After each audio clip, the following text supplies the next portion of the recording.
क्या आपको मालूम है कि क़याम पाकिस्तान के वक्त रियासत पाकिस्तान की सबसे ज्यादा मदद करने वाला एक बैंक कहां गायब हो गया है? ये बैंक किस सूबे में था? मुल्क भर में इसकी ब्रांचेस कितनी थीं? नाजरीन, उस मालियाती इदारे का नाम बैंक ऑफ बहावलपुर था। रियासत बहावलपुर ने पाकिस्तान के साथ इल्हाक के बाद नई मुमलिकत के साथ जितना गैर मामूली ताउन किया, गैर मामूली माली मदद की, गैर मामूली कुर्बानियां दी, उतनी ही गैर मामूली नाइंसाफियां इस रियासत के साथ बरती गईं। क़याम पाकिस्तान के वक्त मुत्तहिदा हिंदुस्तान में वजूद रखने वाली आज़ाद रियासत बहावलपुर ने क़याम पाकिस्तान के 1.5 माह बाद 3 अक्टूबर 1947 को अपनी खुशी और रजामंदी के साथ पाकिस्तान के साथ इल्हाक का ऐलान किया। इस रियासत ने नई मुमलिकत और बानी पाकिस्तान के साथ कितना गैर मामूली ताउन किया, इसकी तफसीलात से कबल इस रियासत के एक बड़े बैंक के लापता होने की हैरान कुन कहानी आपको बताते हैं।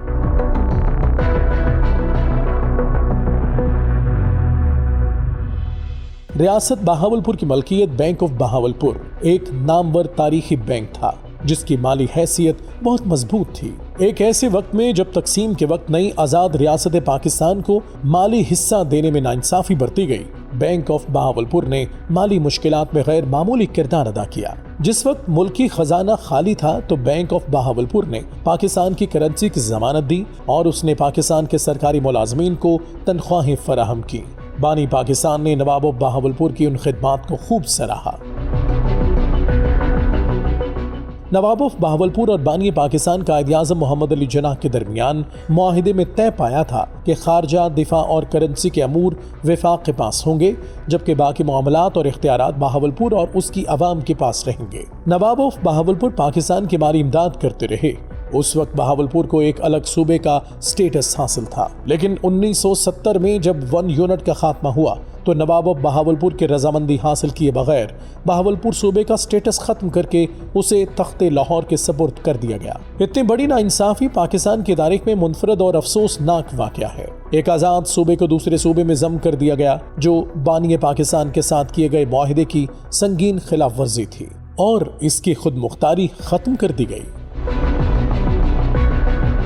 इख्तियारात पर नाजायज कब्जा की कहानी यहाँ खत्म नहीं हुई, बल्कि इस सूबे के सबसे बड़े मालियाती इदारे बैंक ऑफ बहावलपुर के तमाम असासों पर कब्जा करके उस मालियाती इदारे के वजूद को ही खत्म कर दिया गया। वो बैंक ऑफ बहावलपुर जिसका उस दौर में रजिस्ट्रेशन के वक्त इब्तदाई सरमाया 35 करोड़ रुपए था और 14 करोड़ 30 लाख रुपए के उसके पास महफूज रिजर्व थे। मुल्क भर में उस बैंक की 36 शाखें थीं और नामवर शख्सियात बोर्ड ऑफ डायरेक्टर्स में शामिल थीं। उस बैंक की अपनी चेकबुक्स, स्टैम्प्स और क्रेडिट इंस्ट्रूमेंट्स थे। उसको माफिया ने हड़प कर लिया।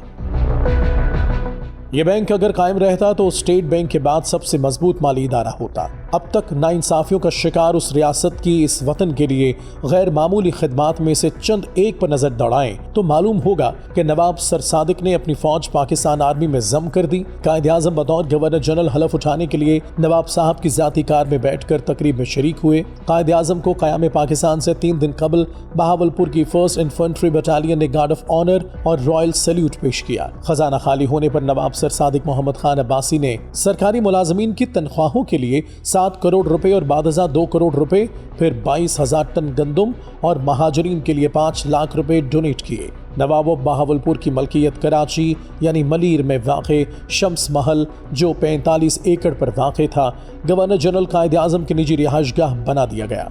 नवाब ऑफ बहावलपुर की कुर्बानी और खुलूस तो नाकाबिले फरामोश है, मगर बैंक ऑफ बहावलपुर के गायब किए गए असासों का आज भी खोज लगाया जाए तो कम अज़ कम उन अनासर का खोज लगाने में आसानी होगी जिन्होंने न सिर्फ पाकिस्तान को उसके क़याम के वक्त से ही दीमक की तरह खाना शुरू कर दिया था, बल्कि रियासत बहावलपुर से नाइंसाफियां बरतने वाले फ्यूडल लॉर्ड्स का खोज भी मिल जाएगा।